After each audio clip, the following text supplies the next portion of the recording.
Welcome to Mintel's Little Conversation podcast. Welcome to Mintel's Little Conversation, where our experts bring you fresh ideas and new perspectives on how consumers eat, drink, shop, groom, and think.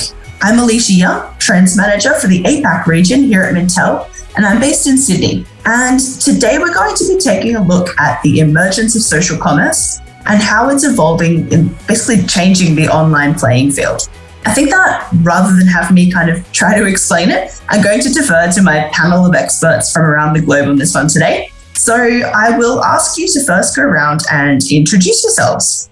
Hi, everyone. My name is Nir Namki. I'm a research manager on the Compo Media Omni team, where we analyze omni-channel strategies from brands across many different sectors. Hi, my name is Nick Carroll. I'm the Associate Director of E-commerce and Grocery Research based in the UK. Hi, I'm Samuel, and I'm based in China, Shanghai, and I'm taking care of the China report of the categories with retail, media, and consumer finance. Awesome. Thank you so much. And so great to have you all here today. So given social commerce is in many markets a relatively new concept, I guess the first place to start is what actually is it and how does it differ from simply shopping online?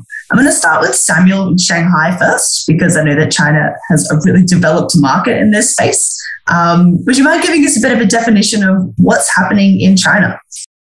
In China, the social commerce has been popular for some years, maybe 2 or 3 years. And it's the major difference between the traditional e-commerce that the social commerce is highly reliant on the sharing and the group buy functions within the WeChat apps. And so that also makes some traditional e-commerce players be eager to enter into the market, because there are some new players with which also leverage the social commerce heavily and win the market. So I think that's the major point for the social commerce in China market.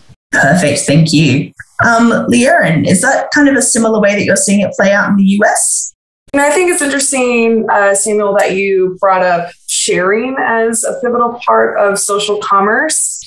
Because in the US, we're actually seeing, social commerce really grow because of the ease and how little that consumers really need to do in order to engage with social commerce. So we consider the big differences between social commerce and simply shopping online is that social commerce is, bringing the product to you as you're browsing these social media sites versus you searching for the product. So it's a lot more of a passive way to shop, and it's a lot easier for consumers. We're also seeing it kind of explode in popularity because social shopping also plays into this idealistic lifestyle that we're seeing on social media. A lot of influencers are really showing their best life and really showing these very admirable and, lifestyles that people want to achieve.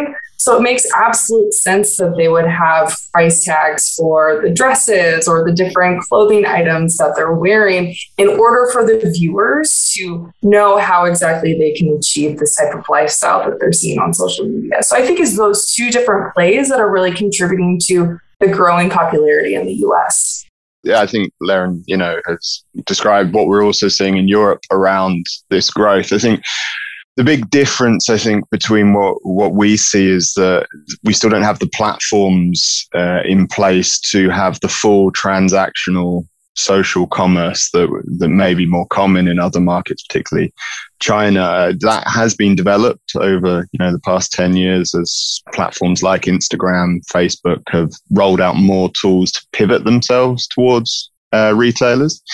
But, it's evolved from being influencer driven to now, you can have your shop on site, but that still directs you to an external website. So those building blocks to, that full transactional in-app or in-platform commerce is coming. We know that, Instagram, Facebook are trialing that in the US. It will come to Europe relatively soon, but we're still a few steps away from, I think, what Samuel described in the Chinese market. And do you think that's based predominantly on the fact that the platforms simply don't exist yet? I think we don't, particularly say in Europe, we don't have dominant platforms that are used for every eventuality in the same way that WeChat is very much, integral to many different interactions you may have with a brand, be it in the digital space or in the physical space. Obviously, retailers and brands have significant, profiles on platforms like Instagram, but they also will have one on TikTok. They will also have one on Snapchat. And all of these different platforms also speak to different audiences. So, the Snapchat, the TikToks have that much younger area. Facebook skews older, Instagram somewhere in the middle. So you don't have that unified element, and there's not necessarily the utility of having one app that integrates your experience both digitally and physically. Obviously, we're seeing what Facebook is doing in terms of its 3 platform, including WhatsApp, and trying and clearly looking at what's happening in Asia and trying to mimic that. But as I say, the building blocks are coming, but they're not fully realized, at least in Europe. So, Samuel, what do you think from a Chinese or from an Asian perspective, what do you think is driving consumers' involvement in e-commerce? And also, what do you think are the reasons for the big players? So you mentioned WeChat. I know Pinduoduo as well is doing some very big and interesting things. What do you think is the reasons for their success?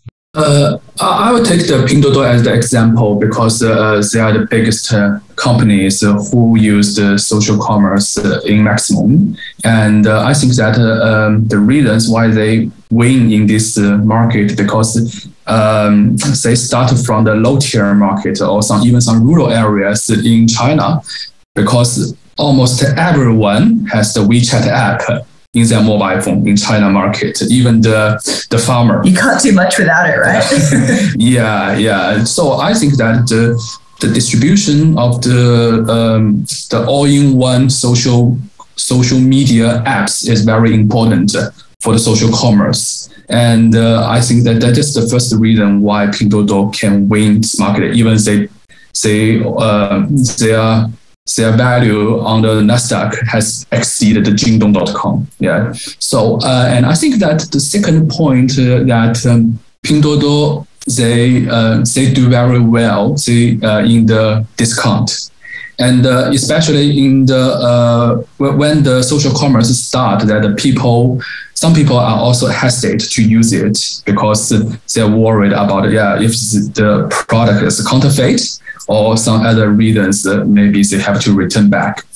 But the Pinduoduo that use the discount and to ease the concerns for the peoples, and also that their discount is using the sharing, because when they share, when people do the sharing with their social app on WeChat, that they can get a very significant discount. They cannot get the discount in other platforms like Alibaba or JD.com.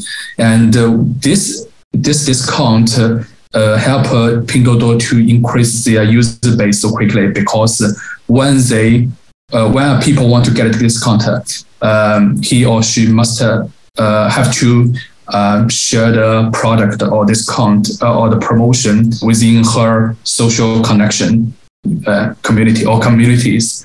So I think that this is the very the most key reasons for Pinduoduo to win.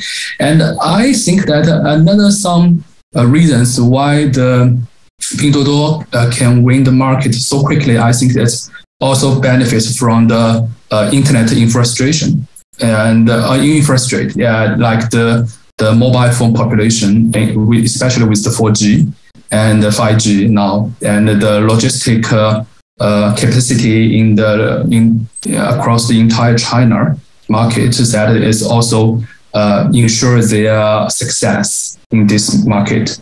So we've seen then in certain markets, we've seen e-commerce sites become more social. But likewise, we've also seen social media sites incorporate more kind of e-commerce functionality, which I guess is what Nick and Leanne both spoke to, as far as Facebook and Instagram bringing in these e-commerce elements. Do you think that one appeals more to the other, or will consumers increasingly kind of expect that seamless integration of both? I think from a from a European perspective, I think there was a big trend in sort of the early to mid 2010s where a lot of sites were trying to engage or add social functionality to their websites. And I think, that was born out of a desire for maybe increasing dwell times or, length of time spent on site. Now, for me, that's taking what we think of about stores, physical retailing, and trying to apply it to the digital. But actually, if you look at the greatest success stories in, the digital channel in Europe, and in particular Amazon, where that's really come down is convenience. That fast and functional winning over flashy and convoluted. Many shoppers want to get in, they want to get out, and they don't necessarily want, to have to share their life story in those areas. I looked back, when I knew we were recording this podcast, I looked back at some of those sort of launches that, happened in the mid 2010s. So like Made.com, which in the UK and Europe is like an online only furniture retailer. They had launched a site called Unboxed, which was like a social site where people could share them unboxing their products and recommend and show how they'd set it up. I went to check out that site. That had now just direct straight to their Instagram. And I think that's kind of, where we're seeing it, the transactional element, but actually as these platforms have developed and better pivoted towards retail, and that being social medias, that's where that channel is best served. So it's a multi-channel, approach in that area. I do think there are some exceptions. There's a second-hand fashion-based platform called Depop operating in Europe, and that is one of the best examples of integrating the transactional and the social within that. You have profiles, you have followers, you can build up, your profile within that, and that shows some sort of comparatives to some of the things we see in Asia. But I think for the most part, you have your transactional website, and then you have your other channels to engage in terms of social and brand building.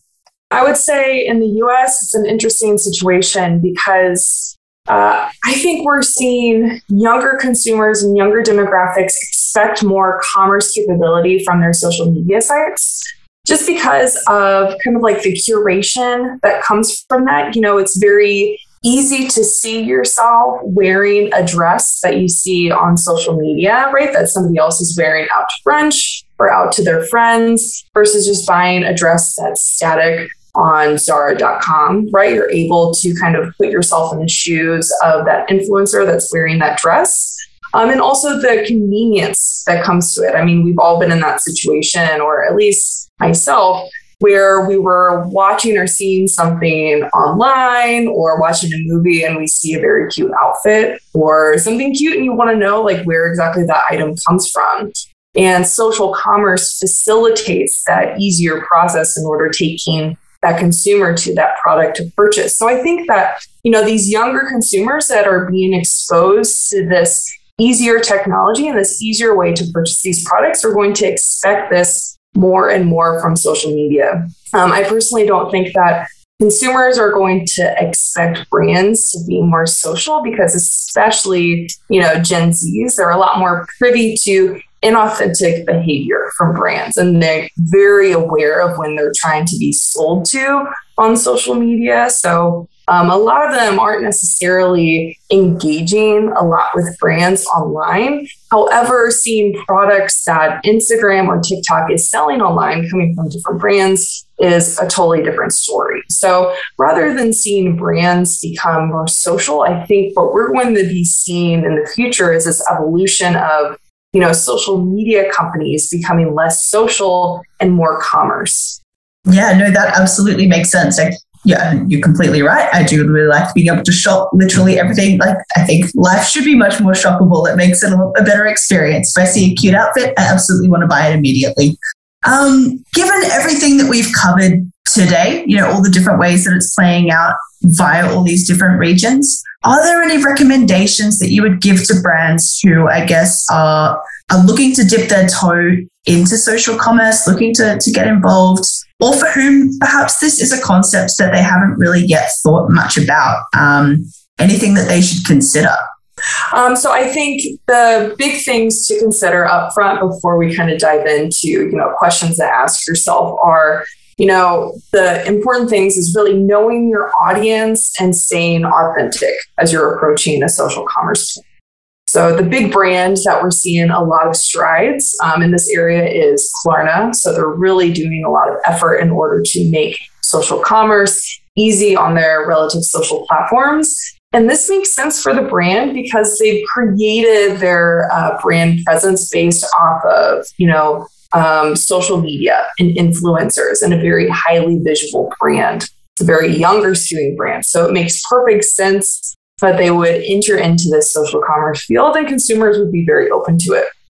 I think a very recent brand that we've seen try to enter into social commerce, and maybe it's not necessarily panning out how they thought, would be PayPal. So PayPal recently announced that they were they were thinking about buying Pinterest. And of course, that kind of goes into the play of PayPal's master plans of becoming a super app and incorporating social shopping into its app. And of course, its stock prices fell after this announcement. It still has not recovered from that announcement. And so it really shows that investors are not ready for this kind of integration and for a brand that has not historically been associated with social media and that younger skewing audience to enter into that field. So with all that said, I think that there are three things to ask yourself when considering a social commerce strategy. The first one is, where is my target audience viewing entertainment content? If your audience is viewing entertainment content on Instagram or TikTok, that means that they're going to be a lot more open to social commerce. If they're going to be viewing their entertainment mostly on national TV or online video, it's going to be a lot more difficult because the strength of social commerce, at least in the US, is the fact that, you're leveraging more brand awareness channels in order to streamline the marketing funnel experience for the consumer to take them right to a product. So if your audience is, viewing entertainment content on, TikTok or Instagram or other very social focused channels, I think social commerce could work for you. The second question is, can I easily and authentically incorporate influencers into my marketing strategy?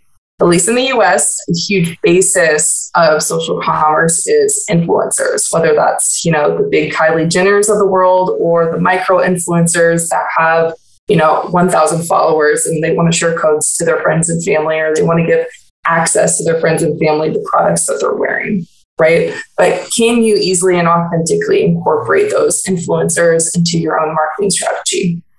And then finally, is my campaign communicating the value that I want my products to display? So is the value that can be communicated on social media in line with the value of your own company?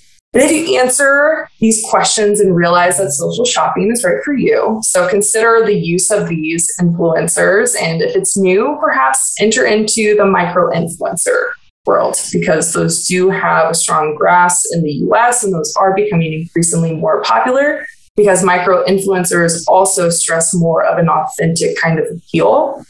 And then finally, video platforms on social media are also a very good way to get into, promoting your social commerce products. And they're also a very easy way to communicate, a lot of information in a short amount of time. And that kind of gives a lot of brands flexibility in terms of entering into a new space.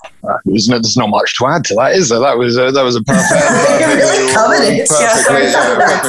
Well, no, the one thing I'd say to that is where we have seen dramatic success in social commerce over the last 5 years has been at the startup and small brand element of the market. So I think there's huge success stories from, The Ordinary, which is now mass brand, to, lots smaller brands. And actually, Lauren used the term micro influencers. I think where social commerce is giving rise to is a rise of micro retailers or micro brands who are using the social channel to engage with initially a very small audience that then grows. They can then go direct to that consumer.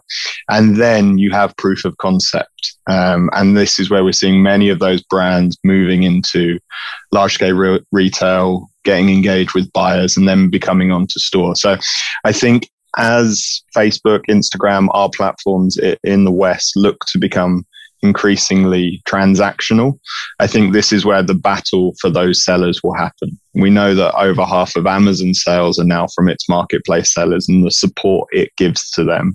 I think then you look at what Amazon and eBay have been fighting over there. We're about to have a stage where we're going to have 3 or 4 more platforms enter into that element. And for those smaller businesses, it's going to be a key decision about which platform you focus on, sell through. Obviously, you may have presence on all of them, but you may focus in on one, and what audience that serves and what your messaging best comes across. And I think that's where the real interesting development across the next 10 years comes, is how these platforms are going to help new businesses, new startups grow in the e-commerce market. You made a really interesting point there, actually. So we made many interesting points, but one that caught my attention. Yeah, just one. But one that caught my attention was, do you think that this kind of democratizes the online space? So you mentioned Amazon and Amazon Marketplace and that kind of thing, allowing smaller players to kind of have a go. Do you think that, we're seeing, again, smaller players getting a leg up via Instagram and all of that kind of thing? Or do you think that this is just another channel for bigger players like Amazon to have a grip and have a stake in the way that these things are playing out?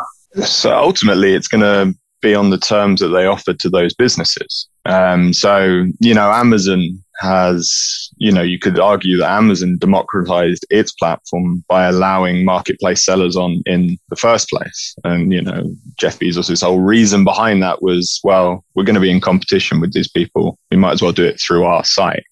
So at the moment, the tools that Facebook and Instagram give to businesses, you can obviously pay for advertising, etc., but there's not a great amount of cost for a startup to move into that space and build an area. If then we move 5 years and actually, as Laren said, that, Pinterest has evolved into a fully transactional platform that also handles the back end and logistics in the way that Amazon does. What are those terms going to be for my business? How much of a cut does that platform get?